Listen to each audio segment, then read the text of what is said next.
हर हर महादेव। आप लोगों के बीच में एक शिव भक्ति की कथा सुना रहे हैं। कथा मेरा कैसा लगा कमेंट में ज़रूर बताइएगा और कमेंट में हर हर महादेव लिखना मत भूलिएगा, क्योंकि भगवान का नाम लेने से, बोलने से और सुनने से सारे कष्ट भगवान दूर कर देते हैं। और कथा को पूरा सुनिएगा, जब तक पूरा नहीं सुनेंगे कथा समझ में नहीं आएगा। पूरा सुनने से ही भगवान सारे कष्ट दूर करते हैं। तो बिना स्किप किए कथा को पूरा सुनिएगा, तब समझ में आएगा कि कथा के अंत में क्या हुआ था, भगवान अपने भक्त के साथ क्या किए थे। चलिए कथा की ओर बढ़ते हैं। एक गांव में सावित्री नाम की महिला रहती थी। उसका नियम था कि भोले बाबा को रोज़ शिवलिंग पर जल अभिषेक करती थी, उसके बावजूद ही कुछ काम करती थी घर में। उसका रोज़ का यही नियम था। सुबह उठती थी, नहाती थी और महादेव को जाके मंदिर में अभिषेक करती थी, फिर आती थी तो घर में काम करती थी। पर उसके घर में जो सास थी और उसके पति थे उसको पसंद नहीं था, क्योंकि वो लोग नॉर्मल आदमी थे, खाने कमाने वाले। काम होता था तो खाते थे, काम नहीं होता था तो नहीं खा पाते थे, क्योंकि एकदम गरीब थे। पर वो महादेव को बहुत मानती थी। उसका पति का काम था पानी में नाव, मतलब इस पार से उस पार करना, सब लोगों को इस पार से उस पार करना, उसका वही काम था। पर ना उसका पति खुश था महादेव के पूजा से, ना ही उसकी सास खुश थी महादेव के पूजा से। पर वो अपना पूजा करना नहीं छोड़ी।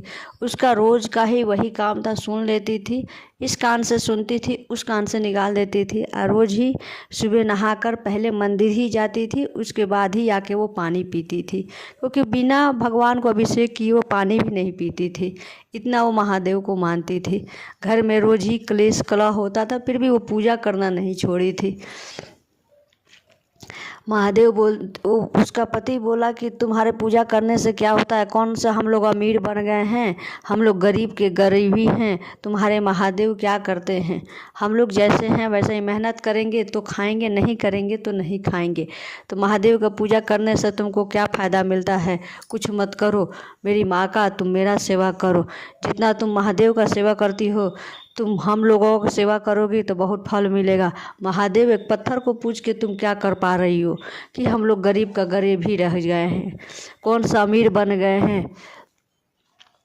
तो वो बोली कि आज नहीं तो कल हम लोग का दिन सुधर ही जाएगा, पर हम महादेव का पूजा करना नहीं छोड़े। हो सकता है कुछ और महादेव हम लोग के कर्म में लिखे हैं, जो चल रहा है उन्हीं के मर्जी से चल रहा है। पत्नी अपने पति को समझा के फिर मंदिर चली जाती थी। रोज़ का वही था उसका पूजा करना। एक दिन बहुत तेज़ बारिश होने लगा, बहुत तेज़। इतना बारिश हुआ कि बारिश की वजह से चारों तरफ पानी लग गया। पानी लगने के कारण मतलब कितने लोगों का घर डूब गया, कितने लोग मतलब अब जो कमाने खाने वाले हैं वो डूबने के कारण कुछ नहीं कर पा रहे थे। उसी में एक महिला का डिलीवरी होने वाला था और कोई रास्ता दिख नहीं रहा था कि वो कुछ कर पाए।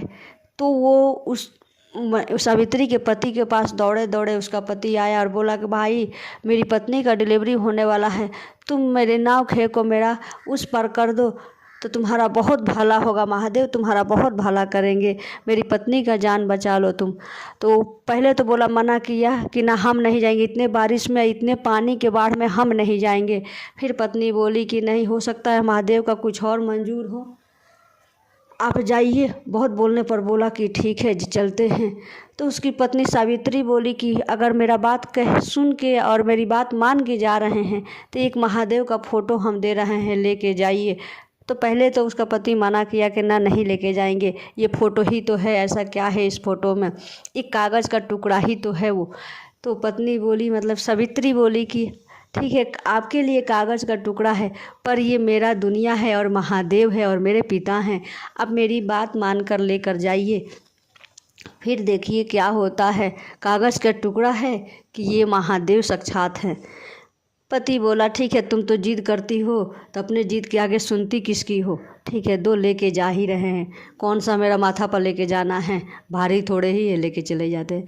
फिर उसकी पत्नी को वो उसका पति सावित्री का पति नाव पर बैठाया, इस पार से उस पार करने लगा। तब तक बीच में जैसे गया तब तक पानी का माने बहाव बहुत तेज होने लगा और नाव अब ऐसा लगा कि अब डूब जाएगा, अब जो डूब जाएगा तब डूब जाएगा।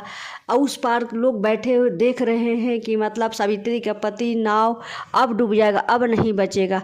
तब उसको याद आया कि मेरी पत्नी महादेव का पूजा करती है, हमेशा जाप ओम नमः शिवाय का करती है। तब सोचा मन में कि एक बार हम भी ओम नमः शिवाय जाप करके देखते हैं कि शायद हम बच जाएं और जिस महिला को लेके जा रहे हैं वो भी बच जाए, मेरे वजह से शायद वो भी बच जाए। हम तो मरे, कम से कम ये महिला तो ना मरे।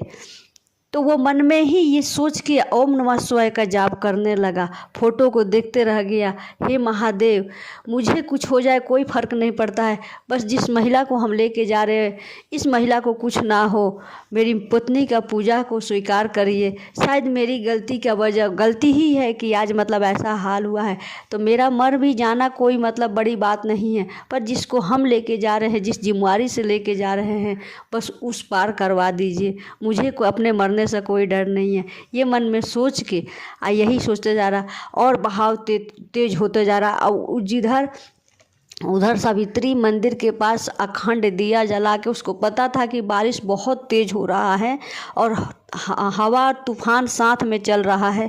पति मेरे गए हैं नाव खेने के लिए, कहीं कुछ ना हो जाए। तो मैं मंदिर में बैठ गई और मंदिर में बैठ के महादेव का जाप ओम नमः शिवाय का जाप करने लगी।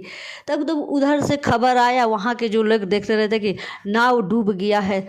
तो उसका छोटा भाई उस पार बैठा हुआ था, आके बोला माँ भैया डूब गए, भैया मर गए, भैया हम लोग के साथ नहीं रहे।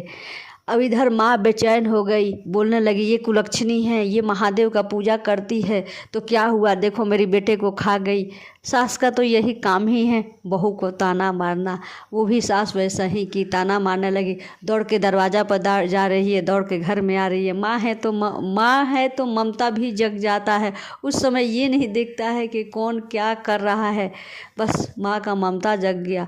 वो दौड़ के बहू को दोष लगा रही है, कभी महादेव को दोष लगा रही है, दौड़ के मतलब बेचैन हो रही है कि एक बार मेरा पुत्र का झलक दिख जाए।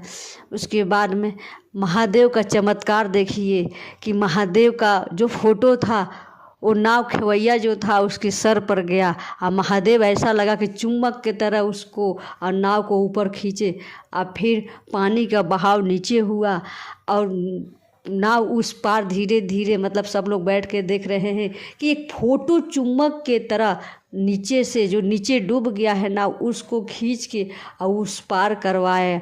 नाव खेवैया भी बच गया और जो महिला जो बच्चा डिलीवरी करने जा रही थी वो भी भगवान के दुआ से बच गई।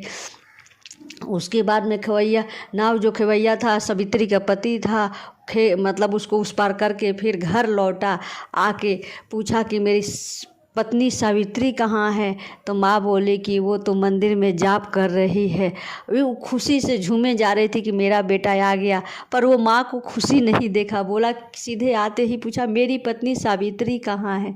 तो माँ बोली कि तुम्हारी पत्नी पूजा कर रही है, जब से तुम गए हो अनजन का दाना भी नहीं डाली है, तब से जाप किए जा रही है। वो मंदिर में बैठ के अखंड दिया जला के ओम नमः शिवाय का जाप किए जा रही है। तो आके अपनी पत्नी के चरण में गिर गया कि आज तुम्हारे कारण हम बच गए, आज तुम नहीं रहती तो शायद मेरा जान नहीं बचता। तो तुम्हारी पूजा में भक्ति में शक्ति है और तुम्हारे महादेव में सच में शक्ति है, एक पत्थर ही नहीं है वो, एक मतलब समझो तो देव और नहीं तो महादेव। बोला जाता है ना कि हाँ मानो तो पत्थर और न मानो तो देव। वही है कि तुम माने थे तो देव है, मेरे लिए सिर्फ पत्थर थे पर तुम्हारे लिए पूरा दुनिया और महादेव हैं, देवों के देव महादेव हैं। आज तुम्हारे वजह से मेरा जान बच गया।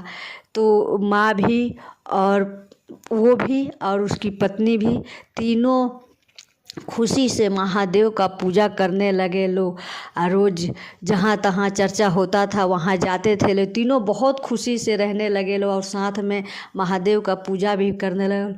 तीनों साथ में उठते थे लोग, नहाते थे लोग और तीनों मंदिर में जाके अभिषेक करते थे लोग। तो ये होती है मेरी महादेव की परीक्षा, क्योंकि महादेव अपने भक्त को तो चुनते हैं, पर बिना परीक्षा के अपने महादेव अपने भक्त को नहीं चुनते हैं, क्योंकि जब परीक्षा माँ पार्वती को देना पड़ा तो हम लोग तो एक मनुष्य हैं, तो फिर तो हम लोग भी खड़े हो जाएं, क्योंकि महादेव का अगर परम भक्त बनना है तो परीक्षा तो देना ही पड़ेगा। बहुत कठिन से कठिन परीक्षा लेते हैं और उसमें खड़ा रहना भी पड़ता है।